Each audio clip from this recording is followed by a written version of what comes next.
Assalamu alaikum and welcome to Perspective. We'll be talking about the corruption allegations and the rifts within the PTI that have surfaced recently.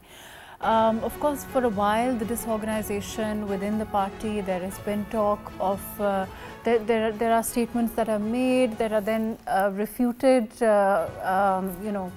quite quickly by other leaders. There seems to be, we've seen recent resignations also. We've also seen statements attributed to, the leader of PTI.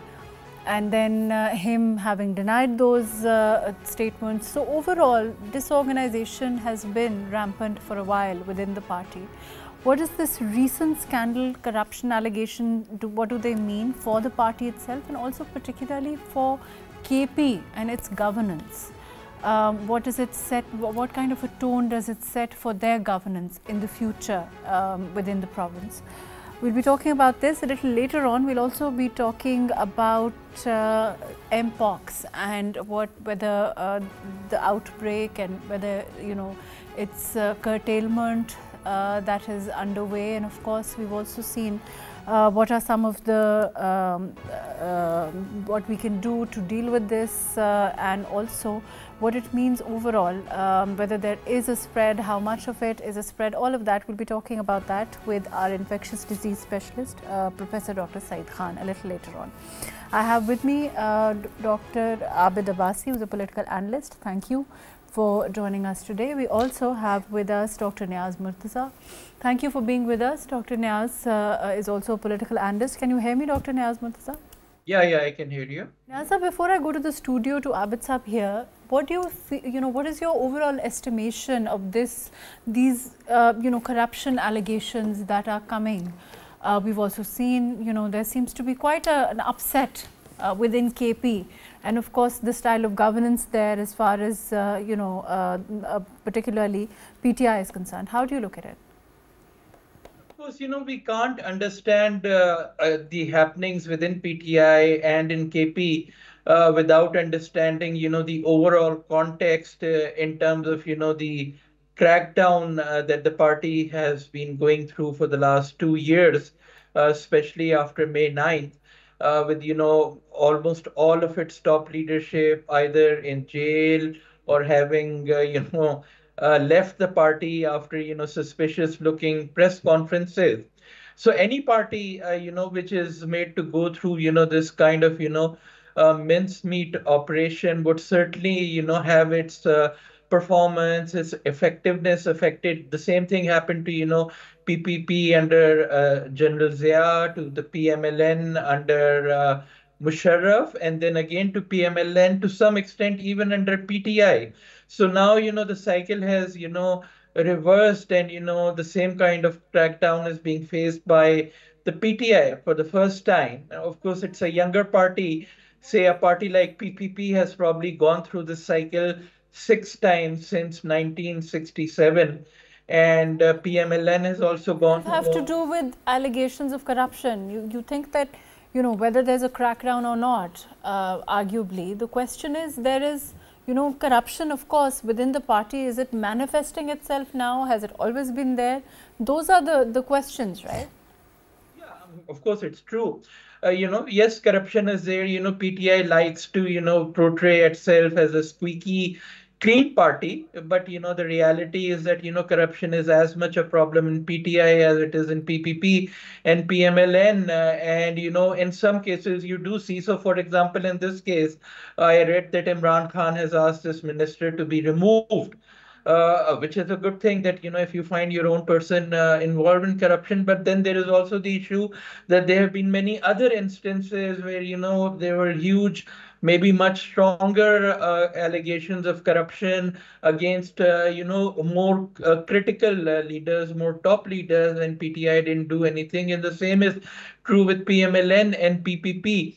But the main reason why you see so much mayhem and uncertainty with what you were referring to, one leader saying one thing and the other leader saying something else, is because the top leadership structure has been very badly damaged because of the crackdown. And the structure, Niaz Sahab, that's particularly what I think that, you know, when you talk about the structure, it's extremely important. And I think I'm going to take Abid Saab's opinion on this. Abid Saab, when we talk about the structure, it's not just, you know, a structure that Niaz Saab is saying that the structure because of the crackdown.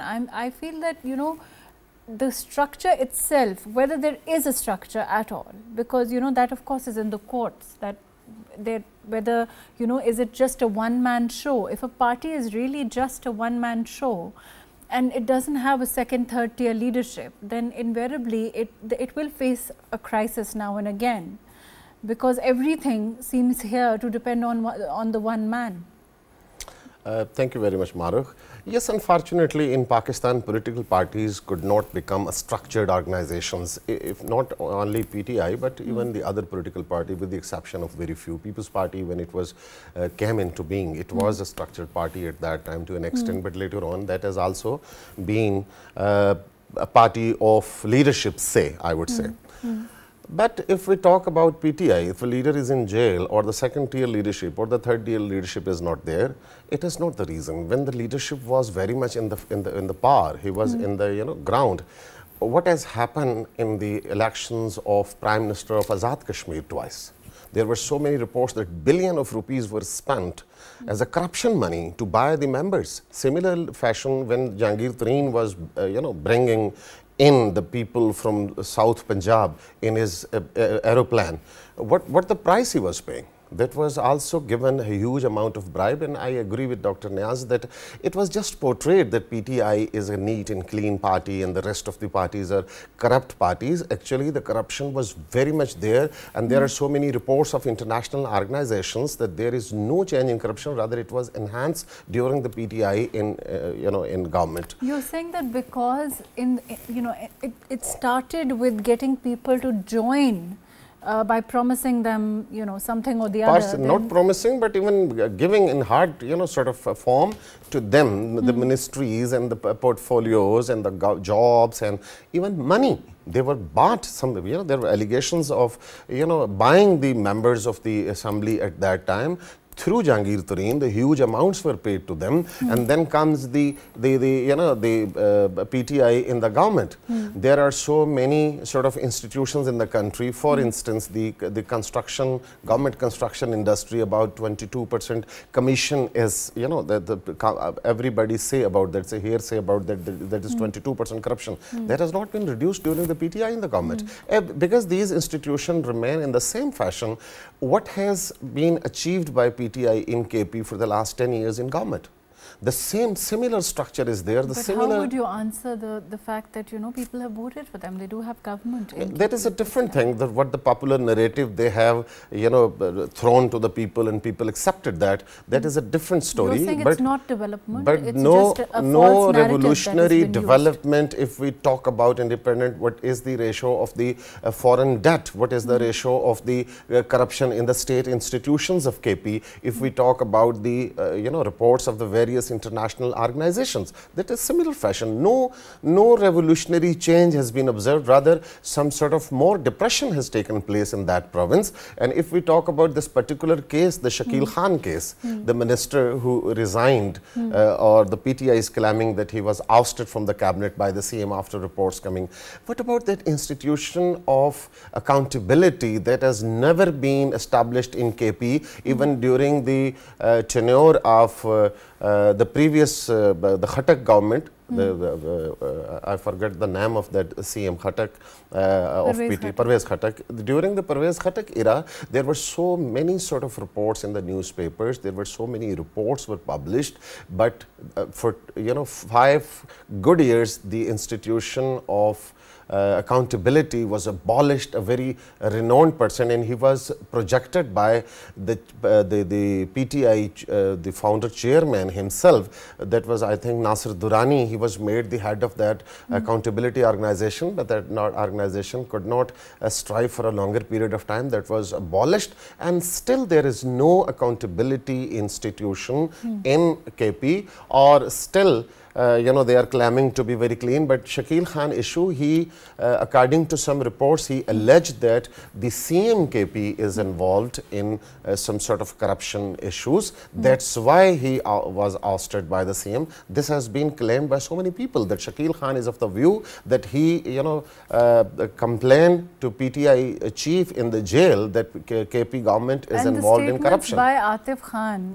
Atif Khan has also given, sort of statement that Shakil Khan is a very neat and clean person. He remained 10 years in the cabinet. No, and some of the people do claim, our journalist, I have been talking to them last day, that Shakil Khan is living in a very humble kind of life. He is not having perks and privileges or a rich man. He is a very ordinary man, and he has not made anything while being in government for the last 10 years. Similarly, Junaid Akbar, another MNA of PTI, he also raised a very sort of voice in favor of Shakil Khan, that he is not corrupt. And Junaid Khan has said, as media has reported, that he said that Shakil Khan went to the PTI chief and he complained against the government, that government is involved in corruption. I'm talking about KP government. And in retaliation, the CM forced him to resign. And some people do say that the government's spokesperson, Barrister Saif, he said that he was ousted from the cabinet after complaints of corruption, but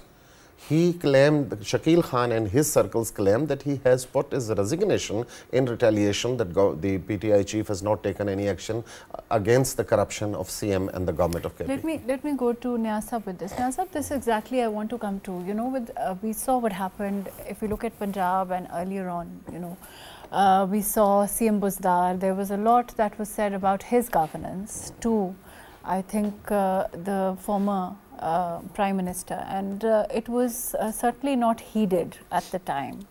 Do you think this is perhaps history repeating itself in that regard?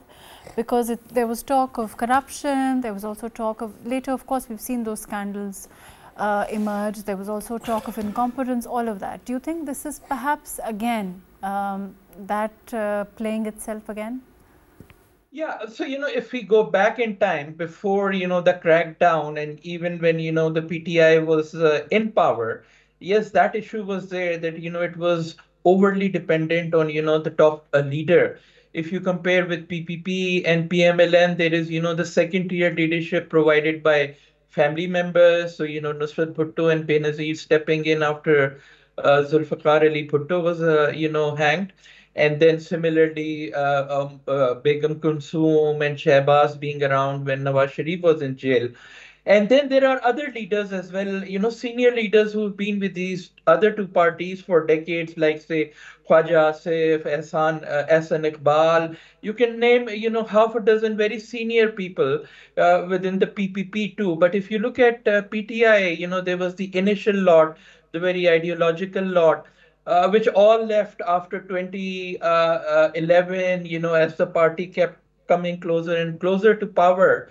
All these electables were let in. So yeah, that problem is certainly there of, the second and third tier not being there. But the remarkable thing is that, even without that structure, the second, third tier leaders, it was able to do so well in the last elections. And then now if you come to, of course, the current situation, there is the long-term issue of, there not being the party structure and then the crackdown. So this is the issue, there was the... Khan has also been a part of the cabinet previously. And if that is the model, because according to the political party itself, this is what they say, that this itself is the model that they want to give what's happening in KP. So KP is their best, scenario, their best performance, their best horse, for the lack of a better word. But when this sort of allegations emerge, it does, become questionable, does it not, at the very least?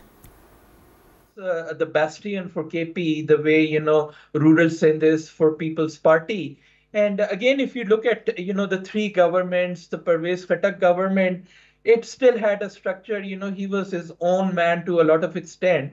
And, he was able to, even stand up to Imran Khan on a few occasions. And some say, that is why he did not get a second term. And, a weaker person like Mahmood was brought in. Gandapur is, of course, a very different personality, has a very strong personality compared with. Because of that, Niaz Sahab, I have to go to Abid Sahab also, but do you think that he feels that he is needed at this time, that strong personality, and at times the aggression that is used against perhaps other provinces, other governments in different provinces, strong arm tactics, and perhaps he feels that he is needed because of that?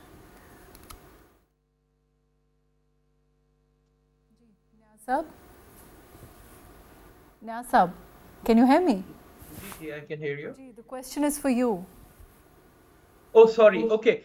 Yeah, I mean, but the thing is, and we've discussed this before, he's a very, powerful personality, confrontational as well.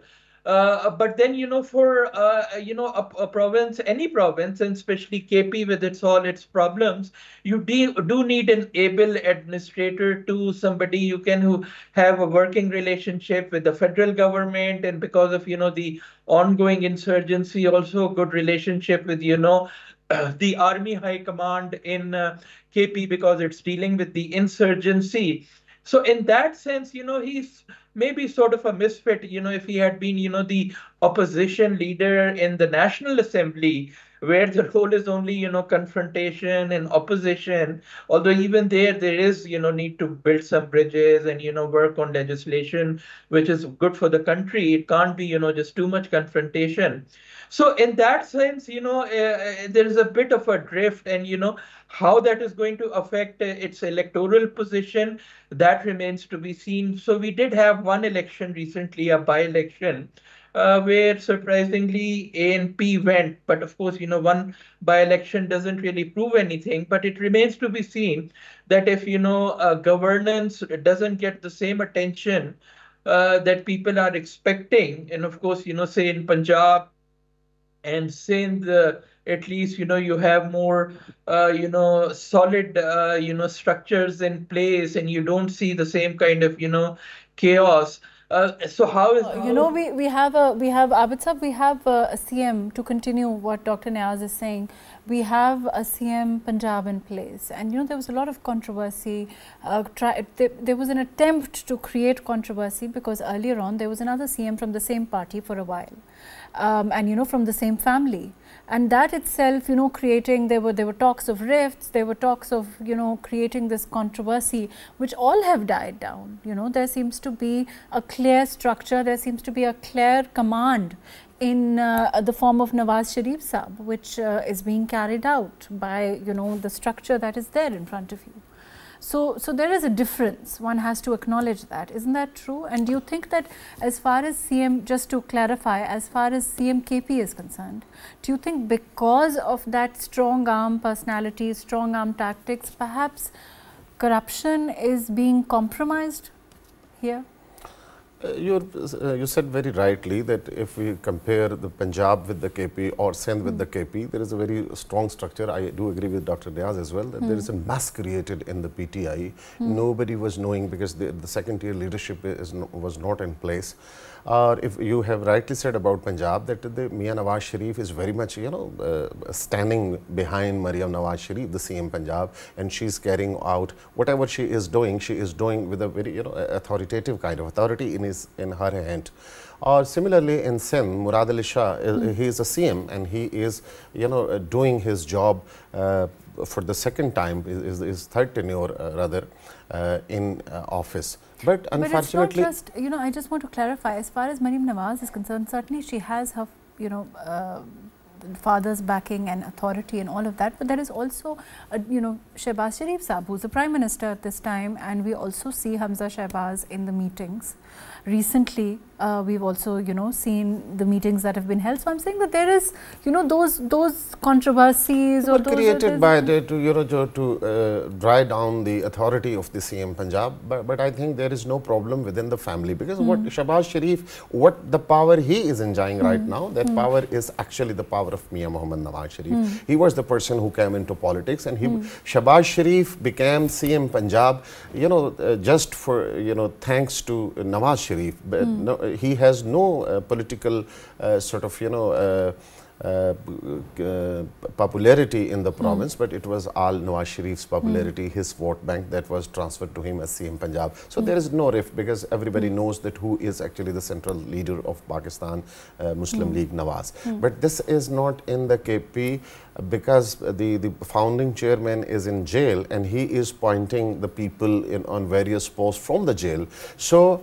the CM KP, despite being Niaz Sahib is saying that he is a very strong man, so many other people, but it is not a a ring of wrestling, but there needs some sort of political wisdom, the administrative wisdom to run a province that is very critical province of the country, that is located on the border of Afghanistan, where so many sort of insurgencies are taking place, and the person is required in that province. If we talk about the interest of the state of Pakistan, people of Pakistan, and people of that particular province, there must be a wise leader. If we compare Ali Amin Gandapur with Parvez Khattak, though Parvez Khattak was also appointed by the PTI chief, and he was also the CM of PTI, but he was a mature politician. He remained in other political parties as well, and he is an older man from age point of view. He is well experienced, so he ran despite his failure, despite his ability to do something revolutionary in the province, but he was comparatively very mature person. He remained in sort of connection with the federal government at that time when he became CM first time. So similarly, Mehmood Khan was a weak man. He was a business tycoon and a rich, super rich person. He was brought into the government, but still he was not using those tall claims and threatening the state and the people and blah blah blah, but focusing on the administration of the province. Whether he was able to do that, that's a different question. But if we talk about the present sort of setup which was made in the first rift came just after a few months, that this Shakil Khan issue, and the Atif Khan is a very senior person in the province and even the central government, central party. Similarly, Junaid Akbar is an MNA, and if that rifts are surfacing, and we have seen so many other rifts, but let me say a few words about the allegations of corruption. We all know that when Buzdar was in government of the biggest province of the country, Punjab, there were so many stories, and now those stories are coming up by the mouths of the people who were involved in that. For Farah Gogi, the Farah Shahzadi, there are so many allegations on them. Even the the Bushra Bibi, the wife of the former Prime Minister, there are so many allegations against her as well. And now after the arrest of former DG ISI, there are so many people who are coming, and most probably in coming few days we will listen so many stories of the corruption during the tenure of PTI in the centre and in Punjab as well. Niaz Sahib, there's also, as far as the name of Atif Khan and, Junaid Akbar, they're saying that they're going to perhaps the former Prime Minister will perhaps, meet them and look into all of this. But do you think that there is cognizance of what this means for the party discipline, for the party as a whole? We've also seen the resignations recently. Do you think that this is another phase of dismantling that's maybe has begun, or you think that it's just one or two that we've seen? The big issue right now, what impact it will have, especially, what Mr. Abbasi was talking about, the arrest of Faiz.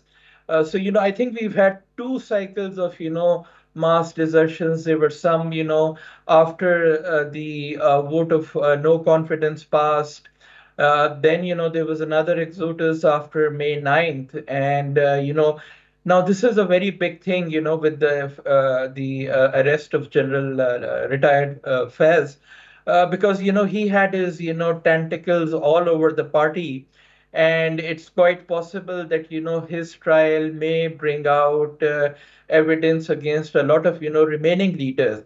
So how that's going to affect, I still don't see it as bad as, what happened after May 9th and the earlier cycle. But it's possible that, as his trial continues and, more and more evidence comes out, another exodus may happen and what that would do to the remaining structure of the party, that still remains to be seen, because, the popular image within the voters, there's still a lot of sympathy for PTI, and it may not necessarily be because, it's got very good governance to deliver. But it's just that, inflation is so high, and with, PMLN being in power and getting blamed for the inflation, even though even with inflation, it was the result of the bad policies of both PMLN and PTI. But for the public, it's all about PMLN. So how all that changes, and then the fact that, Mariam Nawaz has a very strong, media work going on, and, they're rolling out relief after relief, including this electricity bill. The important place is, of course, still Punjab. With this kind of a thing, it remains to be seen whether, the PTI can maintain its popularity and its ability to, win seats. So, there is the older problems which have always been there, but then, there is also the impact of, the current crackdown, which is unfortunate, and which I don't agree with. Thank you so much, Niaz. Thank you for being with us today. Abid Sahab, I have to switch to the other segment, but I want to ask about this rumor. There are rumors surrounding the resignations in KP, that they may be preceded by a vote of no confidence, that there is a group there, as far as these resignations are concerned. It's not just, one or two people, but it's a group, and it may prove to be a problem. It may prove challenging for the current KP CM to retain his position. How would you respond? Rumors are there, and I have also heard about them. But there are three groups in the PTI KP, but the majority is very much big of PTI in the assembly. But most probably in coming future there would be some sort of the vote of no confidence. Most probably there would be, because we know that there are some pressure as well of some of the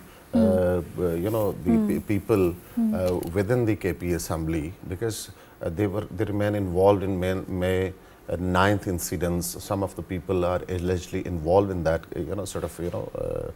anti-state activities. So probably there would be some pressure as well, and most probably this corruption and this negligence, and some of the people, we should know, they are very much ideologically associated with political party, but some of the people, they are for their temporary interest they join the political parties which is coming into power. Do you think there might be more resignations?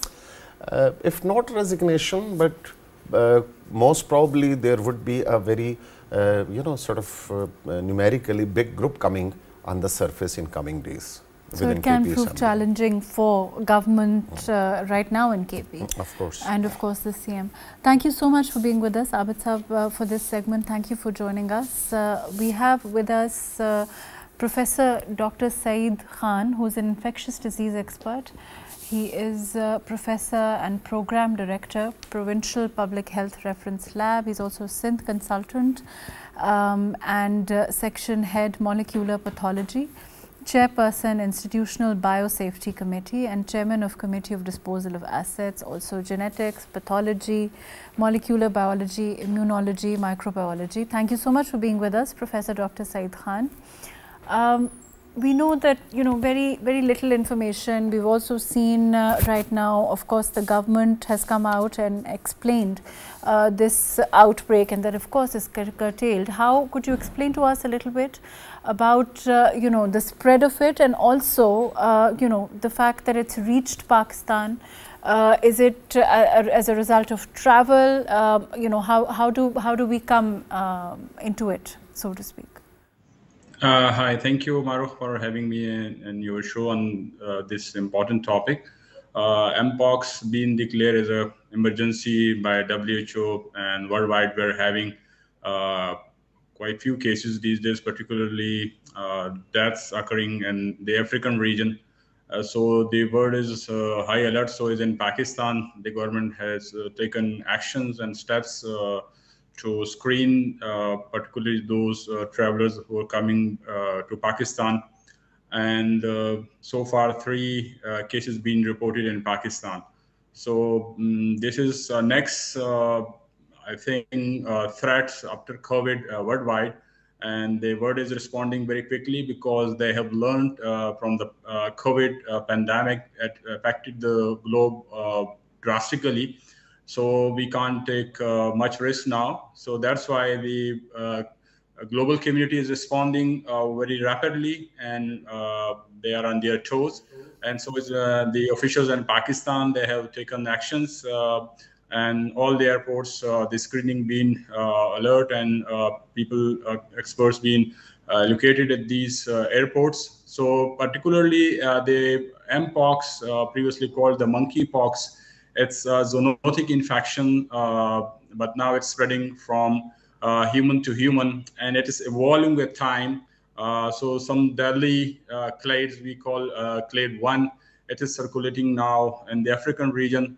Luckily, we don't have that clade at the moment, but so far the 3 people who've been diagnosed with the this Mpox, they are not that severely symptomatic. But we need to be very alert, because we cannot afford to spread this infection in the country. The health department, the government, they have taken actions, but as a community and individual, we should be also participating in all these steps being taken by the... What are the precautions individuals can take? Could you guide us a little bit on that? Basically, it's contact transmission, close contact, usually mostly sexual contact. But beside that, close contact mean an infected person live together with another person, shaking hands, using the affected utensils or things like that. So we need to avoid that, and particularly the travelers who are coming. So the airline should take actions and clean the aircraft, and then the screening by the health authorities. And the community as an individual, we need to keep cleanness, particularly if someone going to a barber shop or a saloon or parlor particularly. So if someone is infecting using the reuse of equipment should be avoided. We should encourage disposable equipments that need to be encouraged, and cleanliness, particularly at the public places like the public toilets. Dr. Saab, do you think it has to do with, it's going to affect travel in your opinion? Do you think that it's likely international travel can be affected? Because, it's scary in the sense that, of course, we saw an unprecedented outbreak not too long ago. And, for this to come out in this way, it does alarm people. How would you respond to this? Is it something that can affect international travel? Is it something that we need to be careful now? What is your opinion about that? We have learned a lot during the COVID pandemic, and that's why we need to be careful. We should adopt the safe behaviors, because we cannot afford to stop the traveling and the economy being badly affected previously. So we should learn from the SOPs. And luckily, this is not an airborne infection, but the close contact can transmit it. So travelers are one of the source of the transmission of the infection. So in a way, the traveling already been affected because the screening been already started, advisory been given to the airlines. So to that extent, people been alert already, but not to that extent like COVID, but we need to be careful, because God forbid this deadly strain gets spread somewhere, so severe consequences can occur. Is it coming from, we know we've heard a lot, but in your opinion, it's coming from a particular area in the world? Travel from, would you say a certain part of the world? Technically, it's not a new infection or new virus. It's an old infection and keep on appearing off and on with time. But surprisingly, currently in African region and some of the Republic of Congo, a lot of deaths been reported, and so far about 600 deaths been reported in that area. So we need to focus on that area, particularly that if that deadly strain should not come into our country, and all travel, particularly coming from that area, need to be screened properly. So that already been Would you know if travel from Africa or, you know, those areas have been stopped at this time in Pakistan, or is it still being allowed? We cannot do that because we never know that even someone is coming from other country, that person might have traveled to Africa. So we cannot like completely rule out that the transmission, but we need to what we can do that our airports, anyone is coming to Pakistan, it need to be properly screened. If someone has any symptoms, apparent symptoms with fever or any rashes, it need to be screened properly. And individual who are coming back, like a Pakistani citizen, they should take the responsibility. If someone has any sort of symptoms, they need to, this is their responsibility to report to the officials. The symptoms are a little similar to COVID, no? They say that you get probably a fever, you get, it's a throat infection to start with, or is that not correct? No, it's not like that. The difference is that in majority of the patient initially remain asymptomatic. So in COVID, if someone has COVID, usually they have symptoms, coughing and sneezing, things like that. But in here, it takes a longer period of time. The symptom appeared usually from 15 to 20 or 21 days. So during that period, if the person even come into the country, the airport official may miss them. So that is one of the reason that it can spread locally. But the symptoms include. Say that currently there are the checks that are provided, you know, for travel are enough or no? Because you're saying that, you know, you can miss them. There are no symptoms. Yeah, that's why I'm saying that the government already taken actions, but nothing is completely preventing the entirely 100% protection. So this responsibility lies on the citizen that if they come with any symptoms, they need to report it to the officials. So it can be properly treated on time, and the spread for this. At what stage do the symptoms manifest themselves? Depending on the immune system of the particular patient and the clade of the variant that the person has. So it takes from 10 days to 21 days. And luckily, we have so far only 3 cases reported, and that already been quarantined and isolated. So we don't need to worry about, but it's not the panic situation. But on the same side, on same time, we need to be careful and watchful. Right. Thank you so much, Dr. Saab. Thank you for providing us such an overview of the disease, and also what the precautions that we need to take. Also, the spread and how it can be curtailed. Thank you so much for being with us. Of course, we must take all precautions. We must ensure that, and of course, one hopes that Pakistan will remain safe. Of course, like Dr. Saab said, we only have 3 cases at this time, and they're being quarantined and dealt with effectively.